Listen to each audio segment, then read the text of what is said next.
Welcome back to Fan Pros. I'm your host, as always, Elo. This is my son, Joshua. Oh, by the way, you all see sometime with this background. Back there is some of my son's art pieces right there. It's a master artist, so, be on the lookout for this guy right here, man, among many other talents and abilities. But let's just get right to this real quick. I woke up, I kind of heard on a podcast I listened to, Knicks Recap. He's pretty good. It's a lot of them out there. He had said that he had gotten a report from Ian Begley, who was a reporter for the New York Knicks, who got it from CP, the franchise, Knicks Fan TV, who had stated a report that Mitchell Robinson is going to be inserted into the starting lineup for this Game 3 coming up. And it was also then verified. I said, woke me up out of my sleep. So I said, all right, let me double check on this. And then now it's through Shams, which, when Shams reports something, that's pretty much it. And it was on ESPN. So I think this is a foregone conclusion now that this is going to be done for Game 3. And I'm just going to give my opinion. Josh will give his opinion really quick on it. We're just going to talk really quick about Game 3, where the Knicks are at and what we've seen, and then just kind of go from there, man. But just to start it off, it's about time. It's something that should have been done. There's been enough analytics given throughout the year that the starting lineup was horrible when it was just those five on the floor versus the opponent's starting lineup. Mitch being plugged in, and listen, Brunson and Hart are best buddies. You have the Roommates podcast. We love seeing them together. We love seeing them do it together on the floor. It feels good as a Knicks fan, but this isn't the time to feel good. This is the time for winning. Winning a championship and having an opportunity to win a championship comes few and far between. I learned that watching that Houston Rockets Game 7. It was the most gut-wrenching, excruciating loss I've ever gone through. The Charles Smith memorial block, like Joe Beningo says, where it was blocked from behind. And this last loss hurt. The first Game 1 are probably up there for the three worst Knicks playoff losses I've ever seen. But after all of that and all that was said and done, there was no way the Knicks were going to be able to continue with this starting lineup, man. And there's something had to be done. A change had to be made, man. And as much as we love Josh Hart, and it looks good, the two of them on the court at the same time and starting lineup, this isn't about symbolism. This isn't about anything being cool or great to look at. We want to win. You're not promised. When they lost that Game 7, what got me through the pain of that loss, and it was gut-wrenching, was, all right, we have Riley, we have the same team, we'll come back next year, and we'll do it again. And Jordan's out the league now. And I was wrong on all counts. Jordan eventually came back in 96, so we did have that extra 95 year, but I didn't count on the Pacers becoming a better team with this Reggie Miller. With Reggie Miller taking another step in his career and becoming that killer that he later on became, So tomorrow's not promised. That's a scripture. Tomorrow's not promised to any man. In basketball, championship is not promised. Once you get there, you have to win. You may never get back. The Phoenix Suns got there with Milwaukee. Milwaukee beat them. They didn't sniff the finals. They didn't sniff the finals again after that. Just look at the NBA. Take a look at a lot of these NBA teams that win it or are in the finals and see how often they come back, bro. They don't. You don't hear from them again. Dallas was in the finals last year. It's going to be a while before Dallas gets back there, man. They have Cooper Flag, but they still have a brittle AD, and Kyrie's going to be out most of the year next year with that injury. They're not going back there next year. So that's my point. Once you're there, you got to do everything. Forget symbolism, man. Forget, this is field. No. You got to win it. So this was the move that had to be made. Tibbs should have done this earlier. He should have done this earlier. I think Tibbs has had a horrible series. He has not coached well at all. That last play, the Game 2 play, where Nesmith was wide open, In that defensive scheme, there's no way that OG should have been that deep in the paint. He should have been up, playing up. I think Tibbs has not played his bench. I think the call he made in game, what was it? It was that same game too, with Brunson's last second shot, that last three, with no timeout call when you had a timeout. Isaiah Thomas even said that on NBA TV, that's a no-brainer. Scott said it. Dennis Scott said that's basketball 101. This is not maybe we're looking at it the wrong way, or maybe we should give Tibbs grace. That was a terrible call. Give Brunson the ball, let him run up. They know he has to shoot the three, and then it's a half court three. When you could have called timeout, got him in the half court, set a proper play up to get him free and open. And they don't know what you're running. They don't know what you're running. They know Brunson has the ball. He's gonna run it up, key on Brunson. He's not passing it. So that's just one of many, man. How benching Cat in the final couple of minutes. A lot of people said he was terrible or he was bad. Listen, man, that's because he was in the wrong lineup. The lineup now is the lineup he should have been in. The lineup he excelled in and went to the Western Conference Finals last year with a defensive big to rebound, play defense, and be that anchor. And Rudy Gobert is what he should have been in with Mitchell Robinson. This lineup was a long time coming and should have been done in season. It's been talked about. We've talked about it ad nauseum. It is ridiculous that it's coming out now. And I love Tibbs, man. I'm not a Tibbs basher. I try to support, but I also don't go overboard with it, man. And when I see something that just is bad, I got to speak on it. I think Tibbs has been out-coached in circles by Carlisle in this series, period. And one more thing, and I hope Tibbs gets this. With Mitch in that lineup, it does a couple of things. Number one, Hart will be on the bench. It's going to force Jalen Brunson to be a better ball distributor, which is what he needs to be for this team to win a championship. We cannot have a game one where Jalen Brunson scores 43 points and only 5 assists. He has to get his guys involved in easier shots. Now, so it'll help him, but also it'll help Cat to facilitate. Karl-Anthony Towns is a very good passer. When he passes and he's getting easier looks, it gets him involved in the game. Cat is the type of player you got to get him involved. He's like that kid on that AAU team that can play defense, but you need to give him some touches. He's like any big man. Shaq said it himself. If you don't feed the big man, you're expecting him to do all the dirty work and you're never giving him some of the spoils. That's not cool. That's not teamwork. So Brunson, it'll force Brunson to get the ball to everybody. It'll also let Cat be that second facilitator. And third, it's going to help OG Anunoby. He's been getting cooked by Siakam. OG, my opinion, he had maybe two really good games in the last series.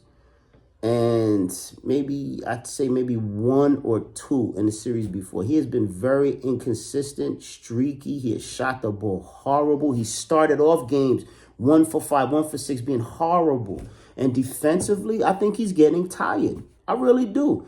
I think he can lock Siakam down. Siakam played good last year against OG, if you remember, in the playoffs, before OG went down with the injury. So I think for Siakam, he needs help, and you need a different look. Now you can switch off Mitch on Siakam. Mitch has the length, the height, the strength, so he can lock him down, make it harder for him. Now you can switch off OG on Miles Turner. OG's and they're bust pretty. Even with that, he still has weight on Turner. He can follow Turner around the 3-point line.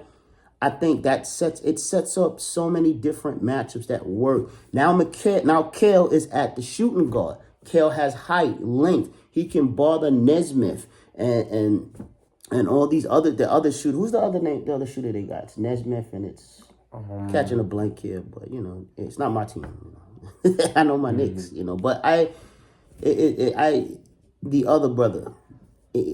he just has length now. So, Bridges will be able to use his length to get to, and he'll be able to use his speed to kind of stay with these guys along the 3-point line. And you're going to have in that lineup 1, 2, 3 high-level defensive players in Mikal, and OG, and then Mitch on the floor at the same time. Now, people will say, oh, but it's going to be 4-on-5 because Mitch can't score. Listen, but the Knicks will have on the court 4 players that can give you 20 to 30 points in any playoff game given. Any of them that have done it through the year. What Nesmith did to us in game 1 is an anomaly. He's never doing that again. Never. Never. What we have is what consistently time-tested can be done and will be done. As long as we play smart offense, move the basketball, all of those players have an opportunity to score 20, 30-plus games. The game we had when we blew the Celtics out is exactly the blueprint that the Knicks should have to win offensively. 4 starters with 20-plus points, more rebounds, assists, steals, all across the board. Hart had that triple-double in that game, and he was that extra. He was the distributor, along with Jalen. So I think Towns, get him involved, passing, looking for back cuts, establish him in the post. He's very good in the post, giving no-look passes to cutters. I think we can hit them with that. We can bring him out to shoot the 3 every now and then, mix it up. But I want Towns fed early and often and mixed up. I want him involved in the offense. I don't want his head in the clouds. I don't want him pondering too much on, I'm not involved. I just want him active. When he's active, then it gives him, you have your best chance. And now with Mitch starting all those switches and rotations, it's huge because now Mitch covers ground. When you saw OG get pissed at Karl-Anthony Towns and go at him on the bench in the last game when they showed it online, you can see it online. What it basically said bro, I'm tired of covering up your mistakes. I'm tired of having to always get you into play, bro. I'm tired of always grab you and tell you, yo, that's your man. Now he got Mitch in there.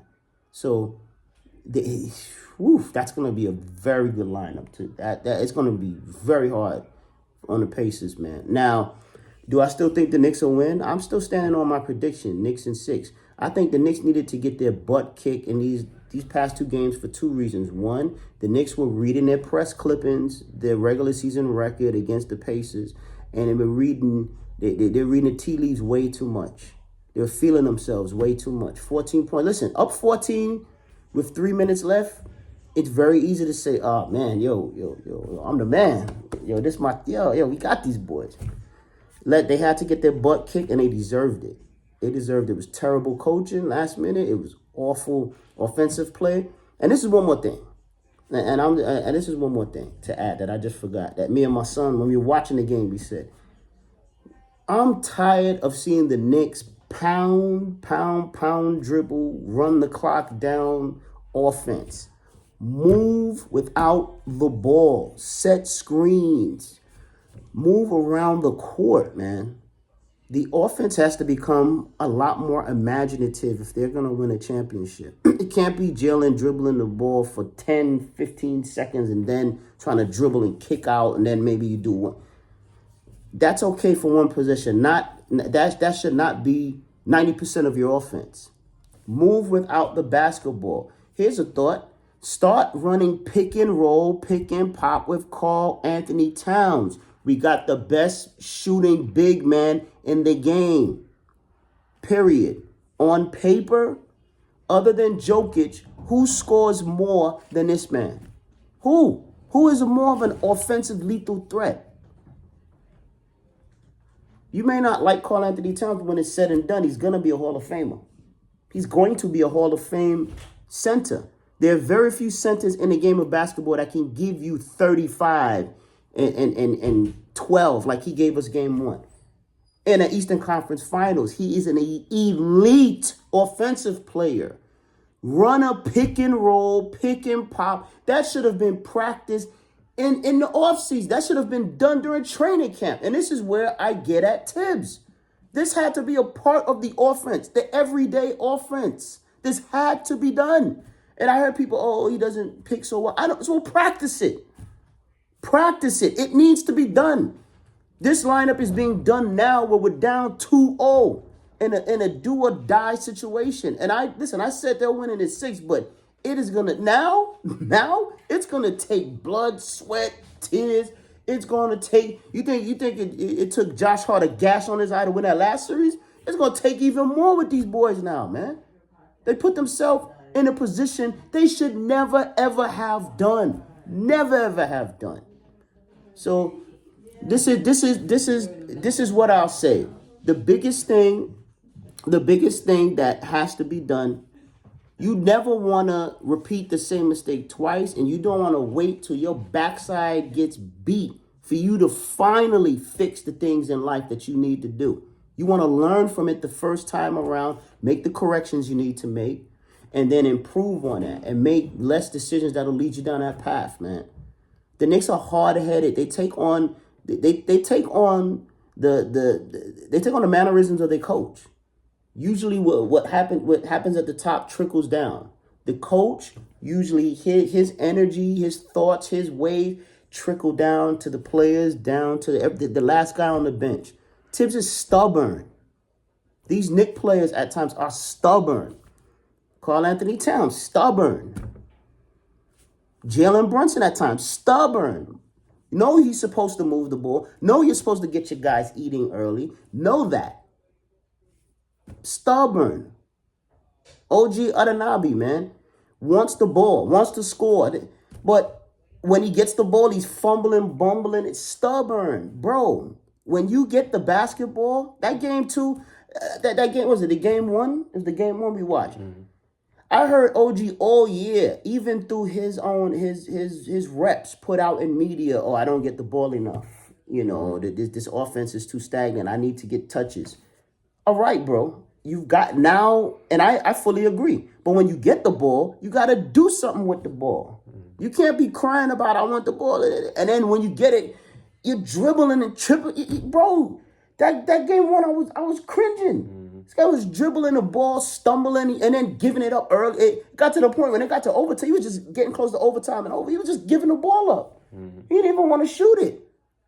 Bro, get the ball, shoot it with confidence, make a quick decision. You have three seconds in basketball to make a sharp, clear, concise decision. Anything past that, man, you're asking for trouble. And if you know you're not a great breakdown, OG, wait till you get in the paint and then go to your move. Cut then, slash then. This guy is trying to slash behind the 3-point line, the top of the key. Bro, man, you know you're not that type of breakdown, dribble type player. We don't have a lot of those on our team, to be honest. I think Brunson is the closest. So we need to be using a lot of screens, a lot of movement, and a lot of passing to get easier shots. This offense, it's not just, listen, Mitch in is going to help the defensive end of things. I think the defense will go up a notch. That's undeniable. And also with the Mitch, just ending off with this, and I'm going to give it to you, I promise. Thibodeau now, to replace the shot blocking and that shot blocking, that center presence that we're losing with Mitch, needs to start bringing in Precious Achiuwa off the bench. I can do less with Campaign, man. I can do less with him getting huge minutes, man. I'm about tired of the launching of the threes. He's not a real point guard. He gets no one involved in the offense. Now Hart will be able to do that. I don't mind him playing, spotting up, but I would rather see Precious play more. I want length. I want rebounding. I want Achiuwa there to slow the game, get offensive rebounds. I want him being a presence in the paint. They are killing us in the paint. Killing us. You got a power forward / center that's played great for you in the playoffs in the past, Tibbs. You got him sitting there. Carlisle uses the whole bench. Even the guy that last game that didn't even play. This guy, you barely heard this guy of the year. He throws him in just to try to offset Mitch. Why can't you do that, man? I'm tired of Tibbs not playing the bench more. We need to throw different looks. You're playing chess. Me and Joshua are avid chess players. We've played tournament chess a million times over. You have to adjust on the fly when you're playing chess, which is the game of life, man, really. You have to make adjustments. What you may set out to do in your plan may change with one move. Carlisle is not waiting around to let that situation overtake him. He's making chess moves. Tibbs, you have to play chess.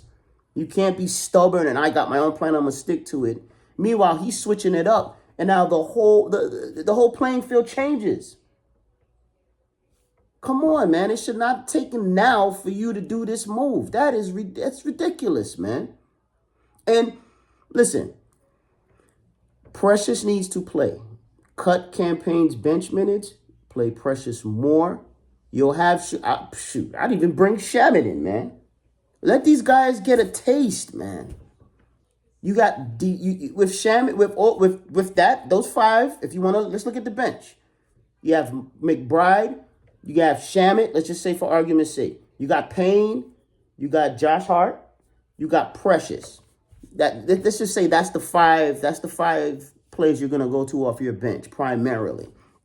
You got length. You got shooters. You have a post presence with Precious, and you have someone who is a facilitator in Josh Hart. Tibbs, use these guys, bro. Use these guys. Even if you're not going to play Shamit, because Tibbs is hard-headed, man. It took this for this guy to do. Please, bro, play Precious. Let Mitch get his minutes with the starting unit and get used to the starting unit. Put Precious in his spot to be that shot protector, that rim protector, that post presence, the guy that can score. Precious can play, man. He can play. And he's played big in the playoffs. So enough, dude. Stop self-sabotaging yourself, man. You have a bench. I'm tired of people, Knicks don't have a bench. They do. It's not used. Use it now. All right? And let's go Knicks. We'll see what they do this game. I still expect the Knicks to win in this 6. But man, they're gonna go through hell and back before they do it. So buckle up, Knicks fans. It's gonna be one of those. We're gonna go through a lot of these with this team, man. Their coach is finally getting it. He's being less stubborn, but he has to realize he sets the tone. If you're stubborn, then you can't expect your players to not be stubborn. What happens from the head trickles down to the body, man. Be more flexible. Be more willing to assess what's going on in the game. Make moves. Push yourself, man. Karl Anthony Towns now will have a chance to be unleashed the way he should be. And there's nobody that's going to be able to stop him now, man. I think Towns is going to be ridiculously good. That's just my opinion. It's going to force Jalen to be more of a distributor because he doesn't have heart there now to take care of those. And that's what I want from Jalen Brunson. I want him distributing the basketball. I don't want the Pacers knowing where it's coming from. I want them being pop, pop, pop, pop from all angles. I want Bridges on them. I want OG. I want Brunson. I want them scrambling like we be doing during the season for shooters on the wings. When teams are just zipping the ball by and we're stumbling and running the shoot. I want them on that hot seat. So move that ball. Let's see what happens. That's my keys. I'm done, son. You take it away. I was a little long-winded, but I had a lot on my heart and on my mind with these Knicks, man. Oh, go ahead, bro. Yeah, I agree with everything you said. Like you said, Tibbs, he's just, like you said, he's stubborn. Part of the playoffs and coaching in the playoffs is making adjustments when something is not working. And Preach. We've seen throughout these 2 games that the lineup is just not working out there. They're not able to offset the sort of defensive liabilities they have with offense. They're not doing enough to be able to overcome that. So I think the thing is that even when you look over to like the Western Conference, it's like the reason Minnesota won that game 3 against OKC is because the coach made some adjustments within their rotations in their lineup, and they threw in a rookie. They gave a rookie a chance, which is like in the playoffs. So I think part of that is just when something's not working, you have to exhaust all options to make sure like you're not leaving anything on the table. Great point. Yeah, I think throughout these 2 games, Tibbs just has not made any sort of adjustments, like lineup wise, game plan wise. It's just been the same. So, and I think what you brought up with how having Mitch is gonna be able to replicate what Cat had in Minnesota with that defensive big behind him to back him up. And I think because just flat out Cat is just like defensively he's not the greatest defender. He's just not a good defender. No. And there are players like that. They target him. Yeah, he's not the first. And they do target him a lot throughout the game. Like Halliburton's always trying to get him off the switch. So I think being able to have that sort of person to back Cat up where he's not the primary rim protector and the primary like paint protector is gonna allow him to not only just be able to have more energy on the offensive side, but also he could get in where he fits on the defensive side, where he's able to cover other areas of the defensive side and be able to make rotations. Because another point is that throughout the last 2 games, they struggled a lot with their rotations. They always they're always scrambling on their rotations. The chemistry is off, and part of that is sometimes just like most of the whole team, but some of that is Cat just not being able to get to his man fast enough. Falling asleep on it. Some of that is just communication between them has just been bad. So I think that's gonna be able to allow Cat to get to his rotation fast enough, and then having Mitch Robinson in to back up Cat is just Mitchell Robinson just by himself, just having that option, that defensive anchor, just that thing that's gonna be able to bail us out when those rotations, when they're scrambling and stuff. Like Mitchell Robinson, just his versatility and his ability to guard like most positions is just gonna be able to have that where like if they switch, like you don't have to worry about overhelping and then leaving a wide open 3 or someone cutting on the back door because you overhelped and you're not looking. So, and just Mitch, his ability to just get to spots and like be able to recover and like recover to on the defensive side and just like get around to different defenders, like his ability to just move around and like run and block shots. Like we've seen that. Guards. Guards. Couple guards. We've seen that multiple times where he's able to just like oh my gosh, end up on one side of the court, run over to the next side, and still have enough time to get there and defend and contest. Very few big men in the league can do that. Very few big men. Jokic ain't doing that. Even Gobert is not covering ground like that, man. And we have this guy playing 20-something minutes. Oh, his ankle, he's coming back. Listen, man, he's healthy. He hasn't played a whole year. Now it's now or never. Remember what I said to you guys earlier? Tomorrow is promised to no man. Now is the time. You can't. This ain't the time to be babying anymore, man. We may never get this opportunity again. Teams get better. Teams get stronger. Did you think Indiana was going to be this good? No. What about Cleveland? You think they're not going to learn from this? Orlando is on the horizon. You think Bonchero's not going to be better a year away? You know, the Celtics will struggle, but the Celtics always find a way out, and the NBA always finds a way out to help to let the Celtics give them that push they need to be that elite team.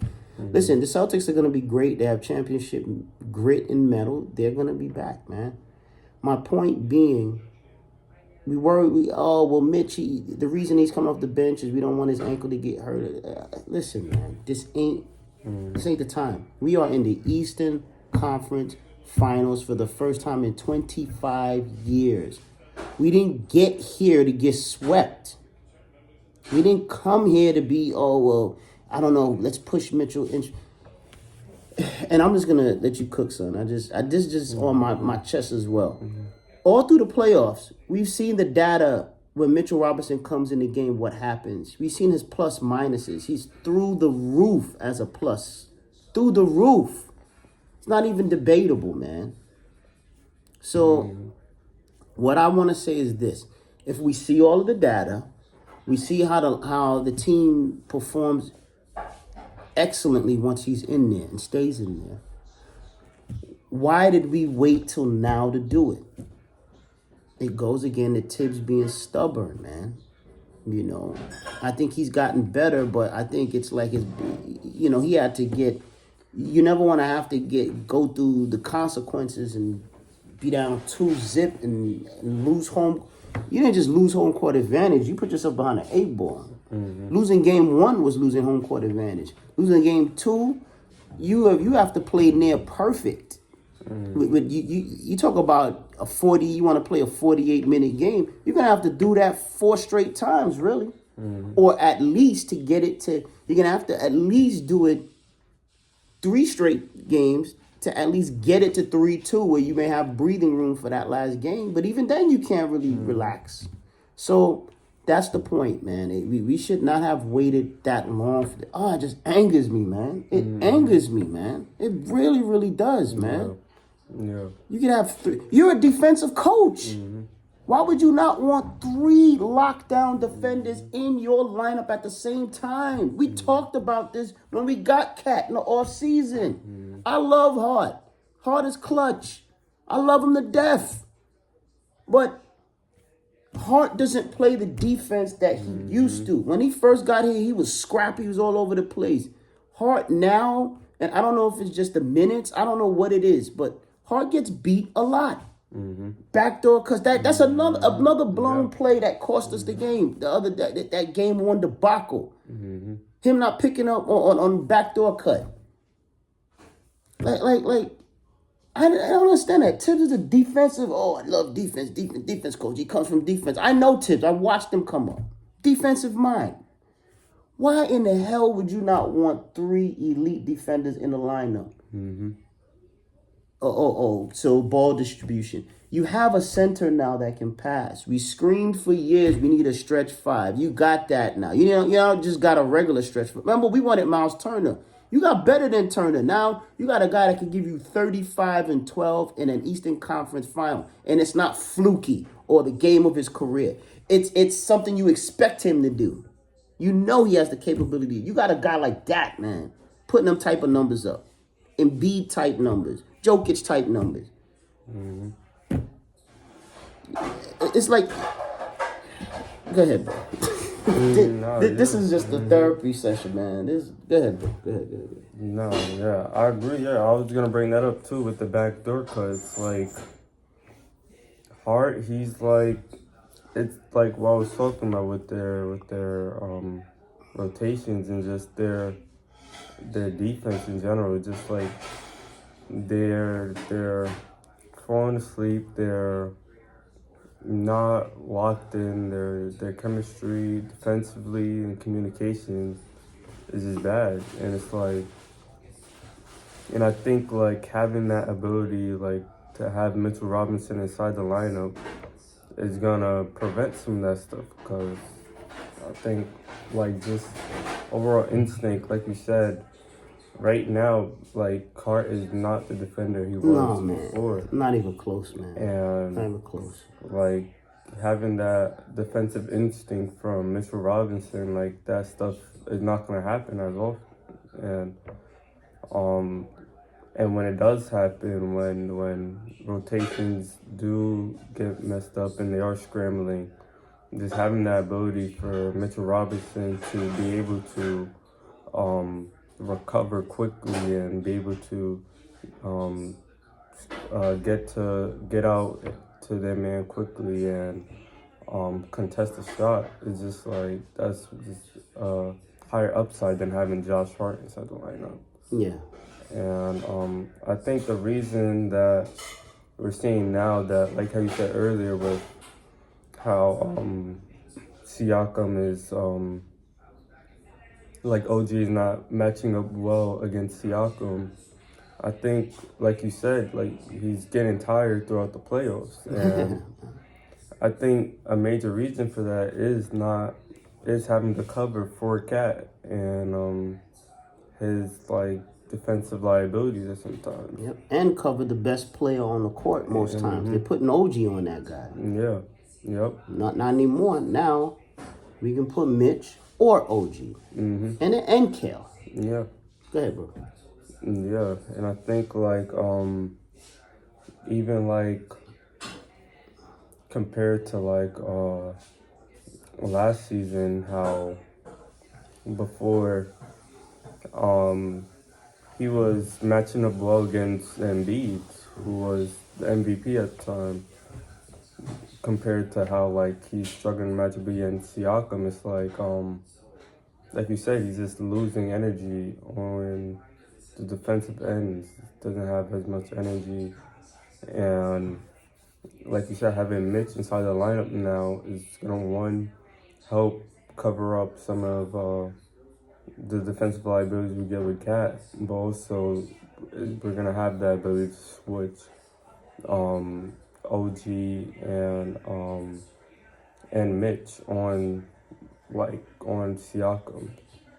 So I think, and like you said, having the three lockdown defenders inside the lineup is good. It's like compared to before, where it's like we're only relying on OG and Billy McHale to like be our lockdown defenders on these star players, and it's like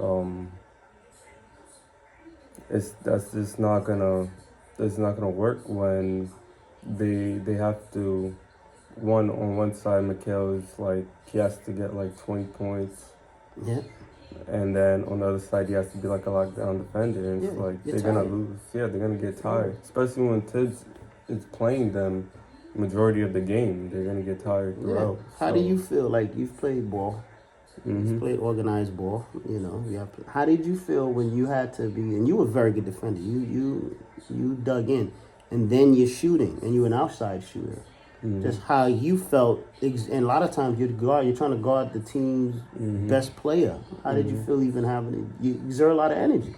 Yeah, you do exert a lot of energy throughout the game when doing that. And it's like, and especially when you have other teammates who are like not great on defense or like defensive liabilities. A lot of cats. Yeah, like a lot of cats, and even like small guards like Brunson, who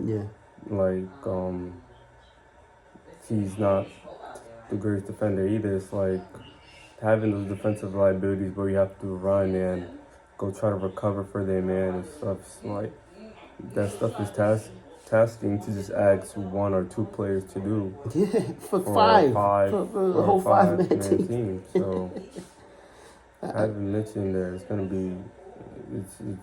It gives them more options defensively to be able to recover on that end. I mean, Knicks fans, we're here. The move is made. I mean, listen, I this particular podcast I wanted us to do because I think me and him, me is specific. I had a lot to get off, man. I was very I would be lying if I told you I was not very disappointed with the first two games. The first game was ridiculous. It was a game they gave away, and on top of it, it was a game that no team should have ever lost. I don't care if it's the worst team in the league. What? Who's the worst team now? You think in basketball right now? Like who's gonna be? Yeah, Washington. This is a team the Jordan Poole Washington Wizards should have lost, man. You know, I mean, or the was it the Charlotte Hornets? No team should have lost. No team should ever lose a 14-point lead with 3 minutes left, let alone a team that's vying for a championship in their building and in front of fans that pay a huge amount of money to go to. Knicks fans get a bad rap nationwide. It's a lot of Knicks hate, Knicks media hate. They love to see us fumble and bumble. They love to sit back and point their fingers, the TNTs with Stan Van Gundy, this idiot, and pointing his finger, the Reggie Millers of the world. They love to put Paul Pierce up there and give him platforms to point, Draymond Greens of the world. You know, we go through all of that. Knicks fans pay exorbitant amount of money. Exorbitant amount. I love the Knicks. I've been to many playoff games. Many. Been to many. I've been there for the Spree-Row Ewing days. I've been to playoff games then. I was at game 5 when they got eliminated. I had to sit in the Garden where Spree-Row had the game of his life. Played dominant. And the only reason we lost that game is because the greatest power forward I ever seen played in that game, Tim Duncan. And we could not stop. And it still came down to a last-second shot by Avery Johnson. I had to sit there and watch that, man. I've seen the Knick fanscape as it grows. I've seen it grow, man. I've seen it to now where it's global. Knicks fans invade every arena we like gremlins, man. The water done been added, and we grown. We're everywhere, man. So for Knicks fans to show up and support the way they do, you cannot be having these type of efforts they had in the final closing seconds in the opening seconds of the opening minute or so of game 1, the final minute of game 1. You cannot be starting game 2 out and you down like 19-9 out the gate. You cannot be doing that no more, man. You gotta play like a killer, like a wolf, no, I'm going to get the lead. I'm gonna be the hunter. You're gonna be the hunter. Period. You ever remember what that movie? One of my favorite movies, Menace to Society, where the guy that played Rock, I'm forgetting his name. Great actor, man. Great brother, great actor. He played Rock. That was a TV series, but he's the father for the Muslim cat Sharif, and he tells him, "Look, he has the heart to heart with Kane in the school." And he says, "Listen, man." And he talks to him about being melanated brother. He says, "Listen, man, being a melanated man in America is not easy. The hunt is on." And he says, "And you're the prey." We have to start turning the Indiana Pacers to the prey. We got to start jumping ahead. We got to start letting them know what it feels like to be on their heels. That's how we're going to win this series, man. We're not going to win it being down by like 10, 11, and 5. No more of that. Grow up. We got to grow up, man. Because these fans, this is from a playoff game that I saw the Knicks go to. They won that, thank God. I was at a game earlier that year. This was the Knicks tape era when they lost game 1, where they lost to the Pacers game 1. I was at that game. And I was stunned. I could not believe we lost to this team. But you know one of the reasons we lost game 1, and I was there and witnessed it, because we constantly was playing from behind. We constantly kept coming. Once we came out of halftime, the Pacers got a lead, and the Knicks were constantly fighting back. And you know what was another reason in that game we lost? The ball got stagnant. It was too much mellow. It was not enough parts moving around, not enough people back cutting it. We were relying too much on heavy isolation basketball with Carmelo. And Melo was great. I would never give no Melo slander. I blame the coaching. By that point, we needed to be ball movers, man. Period. We needed to create better plays for Melo. We needed to be setting up screens for Melo instead of having him dribble, where they can set up their defense. That's one of the reasons we lost that game. I remember that vividly, and I left there pissed. I'm like, we losing to Roy Hibbert? Paul George was good, very good play. He was better then than he is now. Way better back then. But I'm like, we losing these guys? I couldn't believe it. I was pissed. That year, we were supposed to face the Miami Heat in the finals. Could we have beaten them? I don't think so, but I think we could. I think we had I'd give it an 80-20% chance because we played them well during the regular season that year, and we blew them out in Miami. So we had a very good chance to beat them, man. But we didn't even get to that point. Unfortunately, the history of this organization the last couple of years is we lose to teams that we are favored to beat going in, that we have a higher seed than. We have to end that. We were the overcomers the last series. No one picked us to beat the Celtics, not anyone. And that's why media was in a frenzy when we did it. And all the haters, like a Paul Pierce and all these other guys, like, yeah, but Indiana will smoke them. You know, it's like, don't hate, congratulate, man.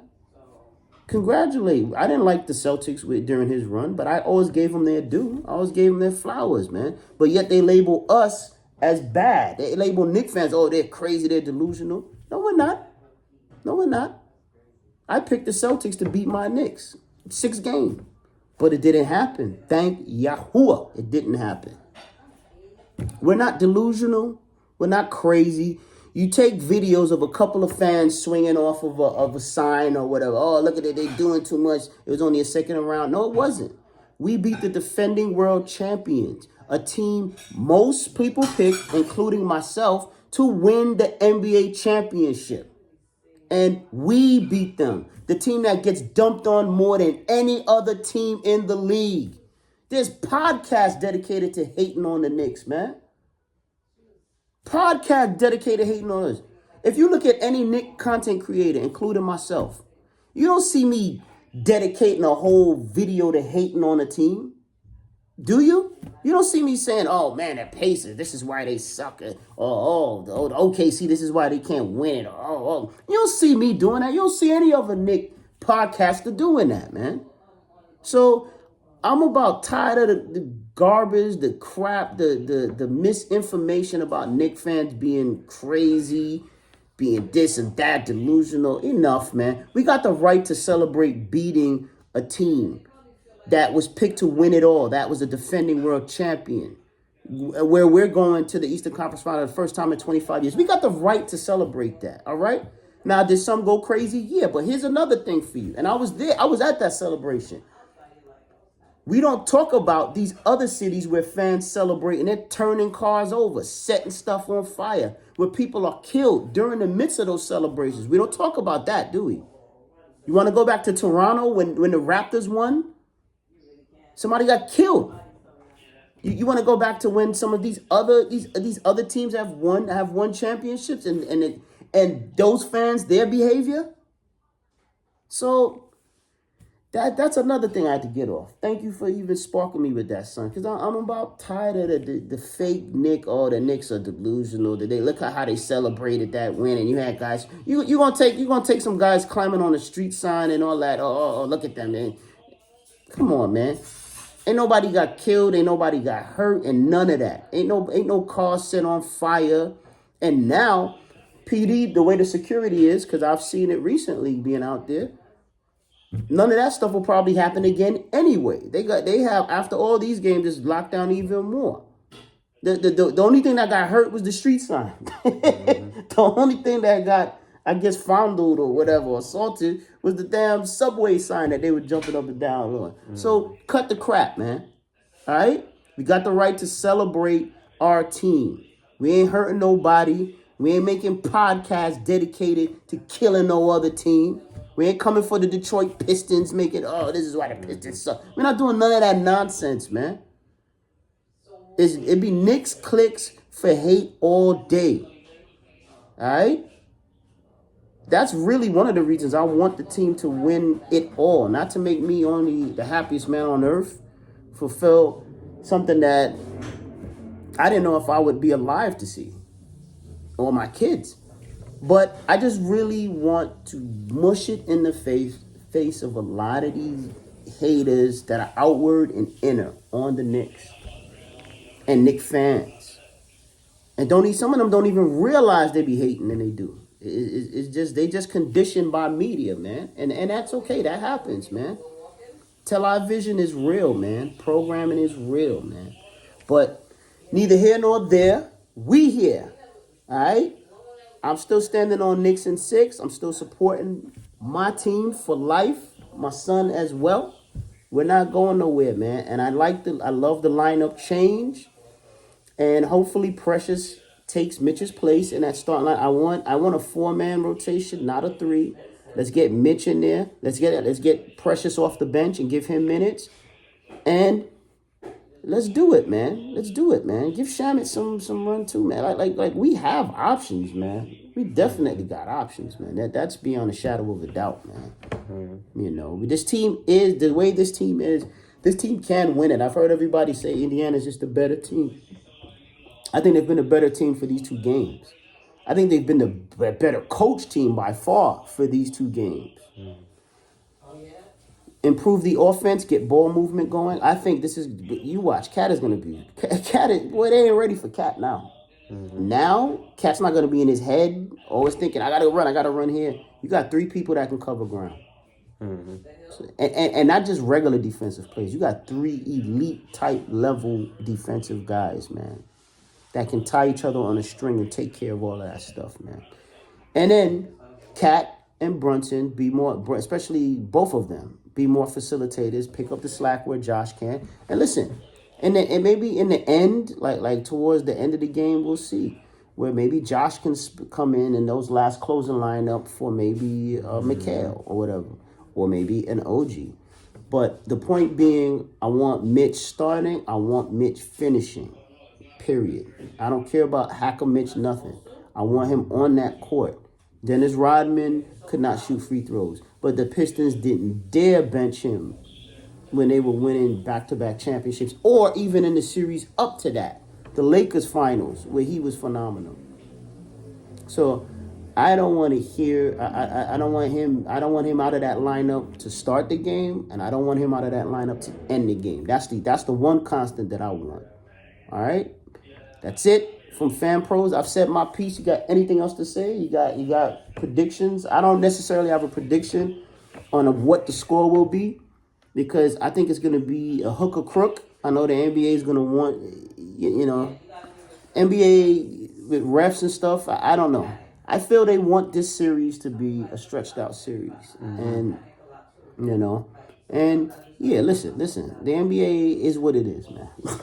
I'm not going to get too deep into that, but,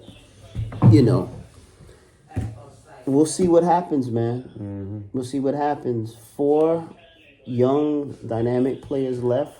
Brunson, Halliburton, the MVP, SGA Shea Gildress, and Anthony Edwards. All guards. Yeah.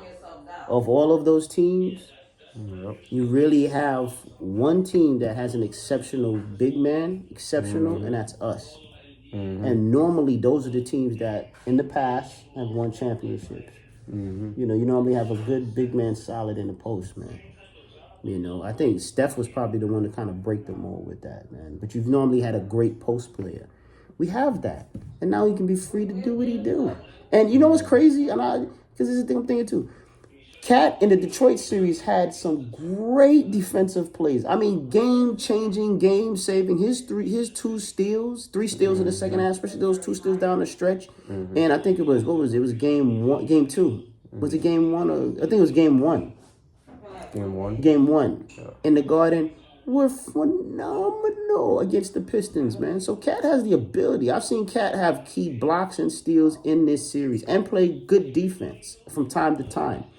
Now he'll be required to do that. And just focus on scoring, dude. Exploit your mismatch, get in the paint, mix up your offense. Jalen, Tibbs, because it starts with Tibbs. Call plays, get him in the post, out the post, in the post, out the post. Pick and roll, pick and pop. Drop, roll to the basket, 2-man game. Spray to the shooters. If Cat shut down, have plays for OG. If OG wants to get some touches, start setting some screens for OG to drive instead of OG trying to dribble by himself and turning the ball over. I don't want Cat with the ball at the 3-point line trying to pump fake and then dribble from 3-point line. That works every now and then. I don't want that as no constant. No. Only way I want him putting the ball on the floor is when he's in the post already. That's it. Otherwise, it's going to be what it's been. And the pace is ripping him, and it's a fast break the other way. So we'll see today. Hopefully this will allow OG and Kale to get out on those two shooters that they got, which have been terrorizing us. You know, Halliburton is a wash. I think he'll be fine. I think Halliburton, what you saw that game too is really that's really who Halliburton is. So, you know, so that's kind of what I think we'll see. And now I put Cat on Turner all day, every day. Let him stay on Turner. Turner doesn't dribble off he can't drive off of to the basket. He can't break you down off the dribble. He doesn't have he doesn't have very much of any post moves. He's a 3-point shooter he's a 3-point shooter, great shot blocker, elite shot blocker. That should be enough. That should be enough for Towns to stop. So that's it. This is the end of Fan Pros. You've heard us speak. We'll see. Let's go Knicks tonight. Let's do it, right? Yep. Let's do it, bro. That's it. All right. So let's go Knicks. Let's go Knicks. Again, the artwork behind me. This guy. We'll post some stuff later on, man. You see this guy's artwork, beautiful. It's curated art galleries, so he's gonna be on the up and coming. But Fan Pros, we'll catch you later, Knicks fans. Let's go Knicks.